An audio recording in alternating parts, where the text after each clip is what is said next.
Ny efesiana faharotoko fahafolo zao de teny mahafinaritra raha any amin'tika teny hafa izy. De tena lavalava kely fa tena mazava koa aloha izany. Paasa nataon'Andriamanitra tamin'ny tanany sika, noforonina indray tao am' Jesosy, nateraka indray mba ahafahantsika manao ny asa tsara zay man'Andriamanitra, ny manome lohany fotoana ho antsika. Ka isika zany nateraka indray noforonina tao am' Kristy mba hanaovantsika asa tsara zay efa nomaniny de nomeloa zany, mba handehanantsika am'izany. De jereo ny tombontsoany fiainana tsara zay nomany meloa sy namboariny ivelomantsika.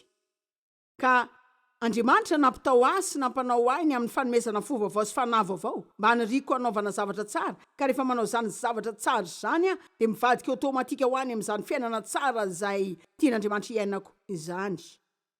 Tena tsotra kely zany.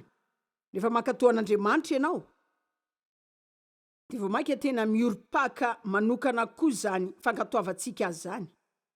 Indrindra koa hitako fa mila mampiatra zany amin'ny zavatra kely sika. Satria isan'ny adosoana lehibe ataontsika de ny fiheverana hoe tsy maninona izay zavatra madinika any. Fa ampatsorana, eo angeny fanombohantsika mianatra zava-dehibe izay miainga am'izany eo amin'ny fiainana manontolo. Mila manomboka mampiatra ny fankatoavana amin'ny zavatra kely sika. De tena manana tantara maro mikasika zany fa ny marina tsy afaka ho tantaraiko anareo daholo zany, fa zany mahatonga iteny reny hoe tokony aveanareo any am'izay mety hampidrosanareo, de tsy tokony hitondra fitaovam-piasana mody nareo zay efa hita fa tsy anareo. De hitanareo zany tsy manam-potoana am'izany ara ny androany. Amboary akatoan'Andriamanitra ny sainareo. Androany namboariko akatoan'Andriamanitra ny saiko. Andriamanitra ataony hoe sitraponao ety an-tany taky ny any an-danitra. Zany zao tena sombo lehibe am'izay ataontsika hoe vavaky ny tompo. Ho atao ety an-tany any ny sitraponao. Tsy ny sasasasany amin'ny olona eto fotsiny fa tonga de ny tany manontolo mihitsy. Ataony hoe sitraponao. Ato amiko tahaka ny any an-danitra ihany. Tia Andriamanitra. Tianao sitraponao androany. Ampiasao ah. Ny planinao, ny tianao, ny fombanao. Ny fanamboarana ny saintsika tena manan-danja mihitsy. Arak'izany de hitako fa tsara ihany ny zany eo am-pandriana vetivety rehefa mifoha maraina ianao de manamboatra ny sainao any amin'izay tianao ho ale io andro io. De entinao ambavaka zany tompo, tena teany eo anao andro any.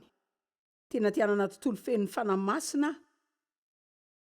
Manamboatra saiko ankatoanao androany.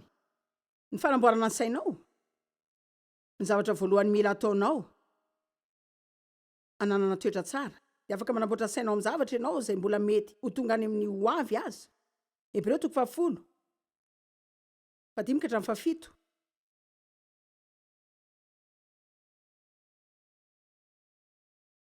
Koa noho niditra tamin'izao fiainana izao izy de nanao hoe ny fanatitra alatsa-drà sy ny fanatitra hohanina tsy mba nilainao fa tena namboarinao ho ahy. De afaka milaza tsotra aminareo ve aho fa isan'andro de mila manome ny tena antsika sika ho fanatitra vela ho an'Andriamanitra. Zany no ara-Baiboly. Atolory ny tenanareo ho fanatitra vela ho an'Andriamanitra, masina sy tiana ary ankasitran'Andriamanitra. Zany ny fanompom-panahy izay mety. Hoe Andriamanitra hoe tsy mangataka betsaka zany a. Miainao anatsika ny fanahy masina de te hiasa amin'ny alalantsika izy, te hiteny amin'ny alalanao izy, te hikasika amin'ny alalanao izy, de te hiteny amin'ny alalanao izy, de te hampionona olona amin'ny alalanao izy. Ye, amin'ny alalanao. Ye, amin'ny alalanao. Amin'ny alalanao. Tsy hoe amin'ny olona vitsy ihany zany amin'izay sehatra ao am-piangonanao fa amin'ny alalanao, any amin'izay misy anao any, any am-piasanao any, any am-pianaranao, amin'ny alalanao. Andriamanitra te hiasa amin'ny alalanao.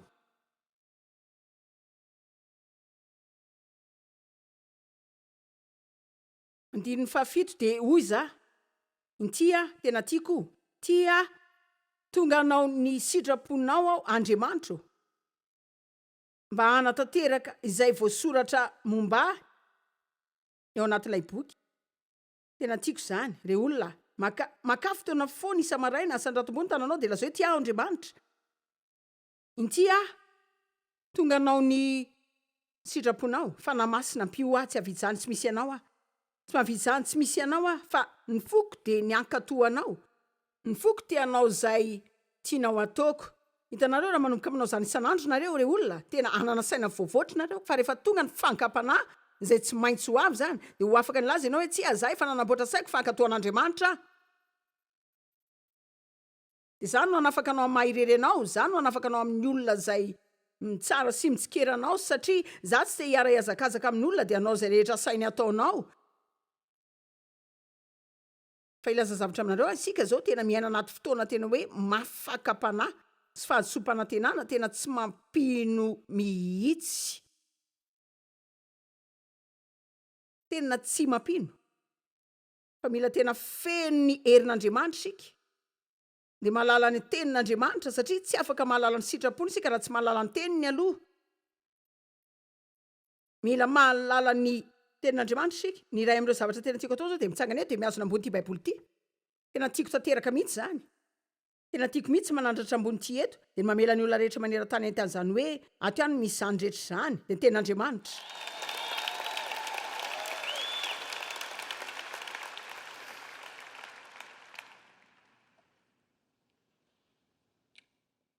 Ny baiboly zao milaza hoe ny finoana tsy misy asa de maty.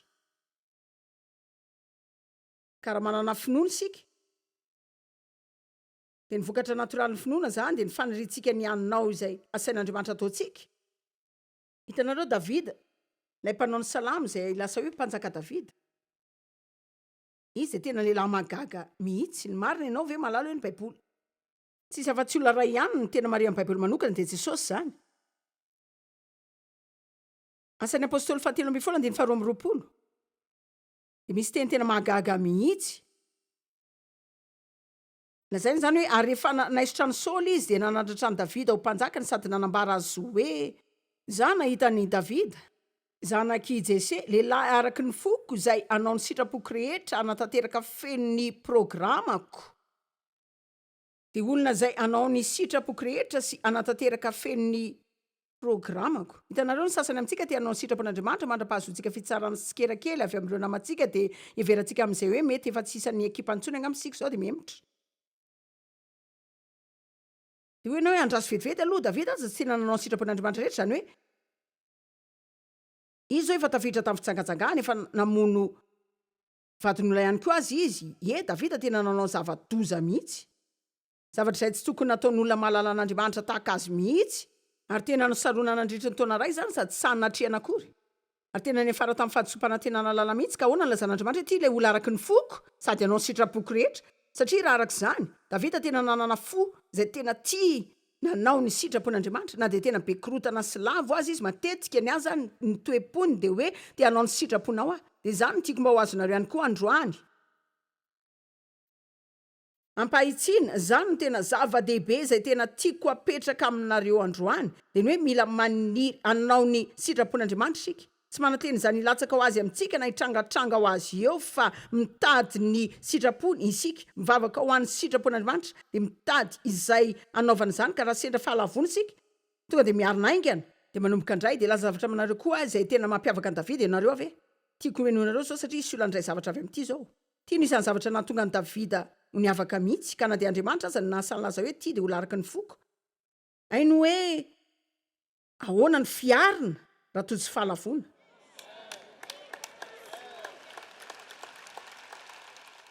Zaho ny sasany aminareo ihany matakatra zany fa tsy ny rehetra. Sainao nge zany ahoana re zany asarotany hoe miarina raha sendra zavatra tahaka ny Davida zany ianao hoe fa takany ny herin'izany hoe famelan-keloko zany. Tena takany ny herin'izany fanadiovana indray zany. Tena takany zany hoe herin'ny fanavaozana avy amin'Andriamanitra indray zany. Tena takany fa rehefa mandray tanana zany Andriamanitra de tena tsara fipetraka zany de tsy mila manany amin'izany tsony izy ka amelana an'izany anomba ny androm-piainany sisa. Hitako fa tena mila lehilahy sy vehivavy lehibe n'Andriamanitra ny fahafahana matoky an'Andriamanitra feno mba ialana amin'izany fahotany zany. Amen. Ka afaka miodikodina amin'ny nofo ianao de mandany ny androm-piainanao amin'ny fanameloana raha tianao zany fa tsy voatery ho zany ianao. Raha tena takatsika marina ny toetra n'Andriamanitra de haitsika fa zany famondrapo zany de avy amin'ny mandrakizay ho amin'ny mandrakizay. Davida dia olanao ny sitrapoko sy anatanteraka izany feno, na dia latsaka ny andavaka azy izy matetika. Marina e. Hitako fa tena tsara mihitsy izany andro. Tena tsara. Zao. Jakoba 2:7-20 miresaka mikasika ny hoe finoana tsy misy asa dia maty io izy hoe Jakoba nanao hoe tsy afaka tena maneho amiko nareo hoe manana finoana raha tsy manana asa na hetsika fankatoavana zay manamafy oron-jany, zany mahatonga ny asa hoe hetsika sy fankatoavana. Ny asan'ny nofo dia izaho miasa manantena zavatra avy amin'Andriamanitra, fa tsy zany an'Andriamanitra. Tsy hoe mandeha dia manao asa tsara dia anao zavatra amiko Andriamanitra. Hoe tafity amin'izay fa mahazany rehetra ny maimai-poana, fa manao asa tsara noho izay nataon'Andriamanitra. Tsy miasa fotsiny sika fa manao ny asan'Andriamanitra, fa tena samihafa zany hoe manao asa fotsiny zany sy hoe manao asan'Andriamanitra. Te hanao izay asain'Andriamanitra ataontsika sika. Amen. Dia hoy izy hoe ny finoana tsy arahina asa, hetsika sy fankatoavana dia maty. Ka aleo fa teneniko anareo amin'ny fomba tena tsotra zany. Ny finoana zany dia nomin-tsotra. Finoana zay voalazan'ny Baiboly zany, ka zany no tena hoe ametrahantsika fitokisana tanteraka ka amin-drahantsika dingana amin'ny fiainana. Raha toa ka tena hoe tena mino marina fa hoe natao marina tamin'Andriamanitra tamin'ny alalan'ny rano Kristy, ary hoe afaka ny voavela ny fahotako sady ho vody io. Raha tena zany no inoko dia tsy mba andany ny androm-piainako ambany fanamelohan-teny zany aho.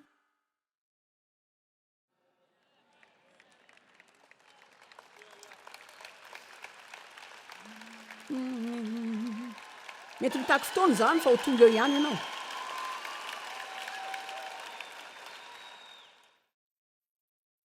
Fa jereo saika iverintsika fa tsy maintsy foana ny fanamelohan-tenantsika.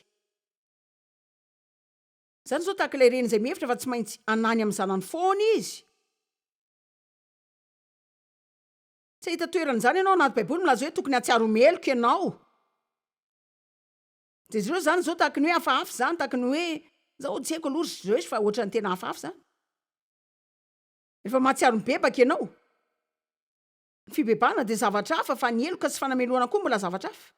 Fa na masina no mandresy lahatra fa ny devoly no manameloka, tena samihafa be mihitsy zany. Dia rehefa resen'ny fanamasina lahatra sika dia tokony faly zany zava-dehibe. Raha toa sika ka tena hoe mino dia mino marina. Fa toa mbola mahatsapy zany tsy famelan-keloko zany fangidiana dia lolo-po manam-pozana ny fiainantsika. Zany mampalahelo ny fanamasina dia tsy ho ataontsika zany.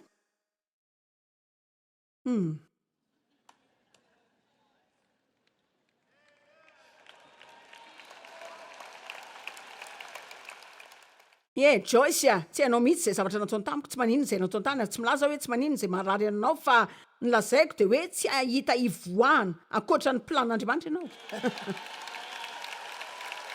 Tsy misy fomba hafa ivoahana ankoatra ny plan'Andriamanitra zany.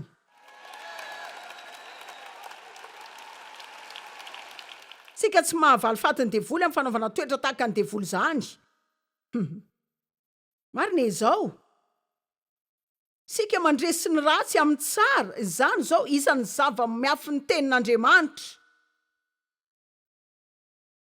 Isan'ny zava-miafy na lehibe ny tenin'Andriamanitra zany. Satria tsy hisy hety tahaka an'izany. Ny fomba n'Andriamanitra ihany no antokana mety amin'izany. Hoy Jesosy hoe izaho no lalana. Izaho no lalana sy fahamarinana ary fiainana. Hitanareo ny fiainana izay nomen'Andriamanitra antsika eto dia tsy rivotra iainana ihany fa fiainana atao amin'Andriamanitra mihitsy zany. Le tena fiainana dia ilay tao amin'Andriamanitra mihitsy. Hoy Jesosy hoe izaho no lalana dia mandehana amin'izany. Izaho no fahamarinana dia arao zany. Dia izaho no lalana izay tadavinareo.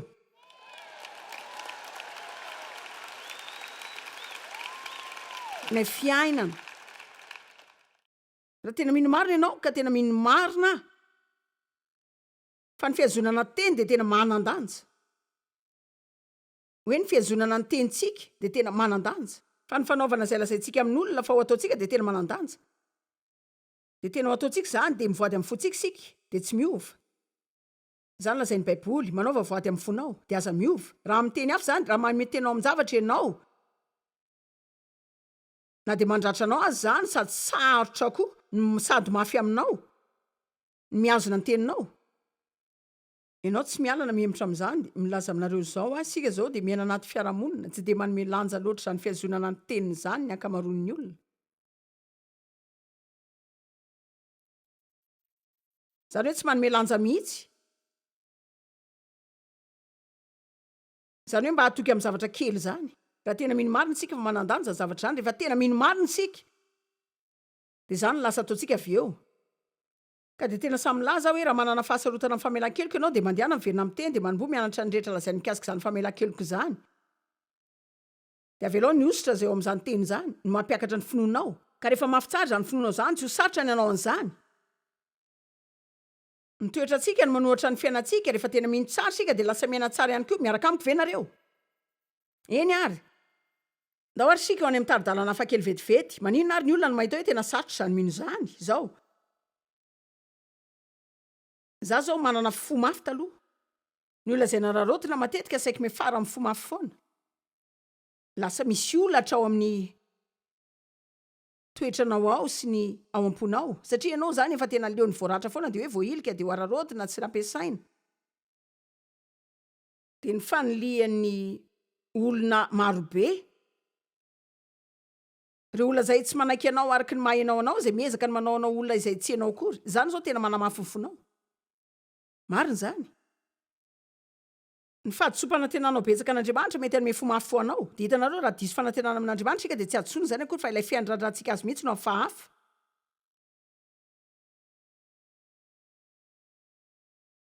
o Jesosy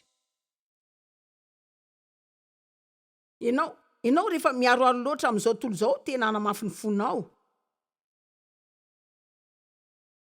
ianao zao tena mila mitandrina rehefa mijery eritreritra be loatra zany hoe za tena tia reny mystera tsara reny fa betsaka koa reo zavatra tena mila vonoiko de idodiako kosa tsy tokony amela ny fona ho mafy ianao zao tena zava-doza manana fo mafy zany satria isika tokony ho mora kasihin'ny fanahy masina ary zany no afatry ny any androany mora kasihin'ny fanahy masina fa jereo rehefa manana fo mafy sika tena sarotra amin'Andriamanitra ny ikasika tsotra atsika ka anao an'izany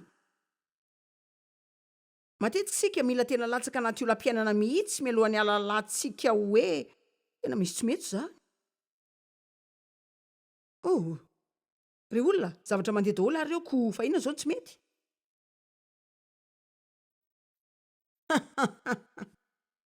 hitanareo ny Israelita ngonongonona ny taraina nonomonina ny tsikery fa nampitandrina azy foana Andriamanitra de nampitandrina azy nampitandrina de nitaraina sy nomonina reo sady tsy nangina mihitsy sady tsy nainy tsotra sady tsy nainy ianao an'Andriamanitra ary tena leo an'izany Andriamanitra de nisy loza nanjon'ny lay izay nisy azy ireo de teo ihany koa reo telo arivo sy roa alina tamin'izy ireo matindray andro de hoy amin'izay ry zareo hoe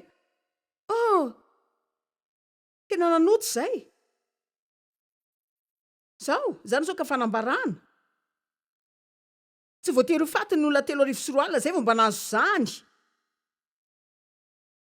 inona ny mila mitrangy eto Amerika zay vao mba azo zany hoe tsy ho afaka miala amin'Andriamanitra zany ianao mariny inona ny mila mitranga ny ampianarantsika zay vao mba alala ianao fa tsy afaka isoronao ampianaranao zany Andriamanitra mariny inona foana no ilay nitranga zay sika vao mba ilaza hoe mila miverina amin'Andriamanitra sika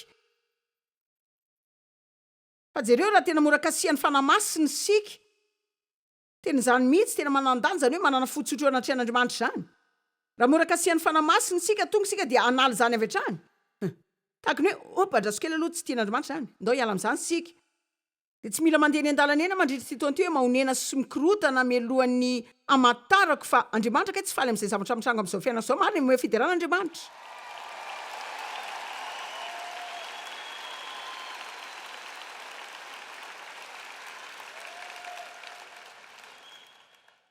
ndao jerena ny Ezekela faraky amby folo andiny fahasivy amby folo tena tiako de manome azy ireo fo iray fo vaovao dia anao fanahy vaovao ao anatin'izy ireo fa hoe soroko lay fovato lay tena mafy be ao de lay ao amin'ny nofony ao de anome azy fonofo hafa de malefaka sy mamaly ny kasiky ny andriamaniny. Tena tiako soratra masina io. Wow! Tsy voatery anana fo mafy no ireo adalàna rehetra teo amin'ny fiainako taloha. Tsy voatery iaina tsy fahalalana de andeha tsy hanaja olona de tsy raharaha kory zavatra ataoko amin'izany. Za zany nanao zany efa taona maro. Za tena ratsy saina de mafo de tena hoteteziko daholo ny rehetra de lazaiko zavatra nandratra de tsy haiko akory hoe aika za nanao zany. Fa ny olona miteny amiko aveo fa nanino ianao manao toetra tahaka izany de hoe fa manao inona fa inona ny olana ao amiko.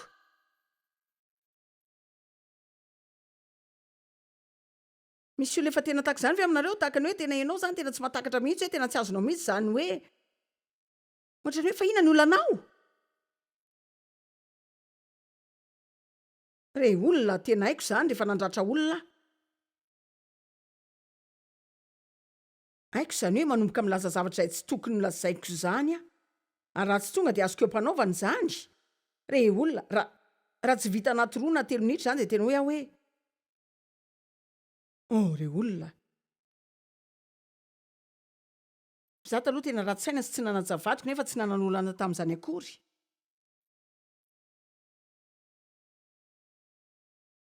Tena tsapako zany re olona. Tonga de tsapako raha vao manao zany. Raiko fa tsy tian'Andriamanitra anao zany de hitanareo zao tena tianao zay sain'Andriamanitra ataoko mba erovako zay ositra nomeny amin'ny fiainako.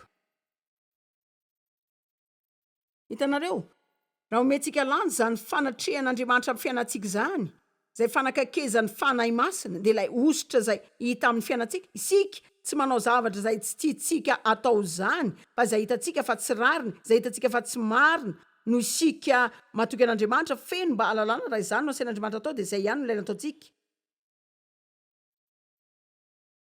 Eny ary ianao zao re olona tena no everiko fa nifatsianao everiko fa mafoa. Hitanareo za zao tsy miresaka hoe ianao ve mora mitomany fa tsy zany zavatra resahako fa zao miresaka hoe ianao ve mba malefaka amin'izay ilain'ny olona fanampinanao. Rehefa mahita ny zava-misy ianao ve tonga de manakomy lay fofeny fitiavanao ka mamela ny olo-kavanao zany.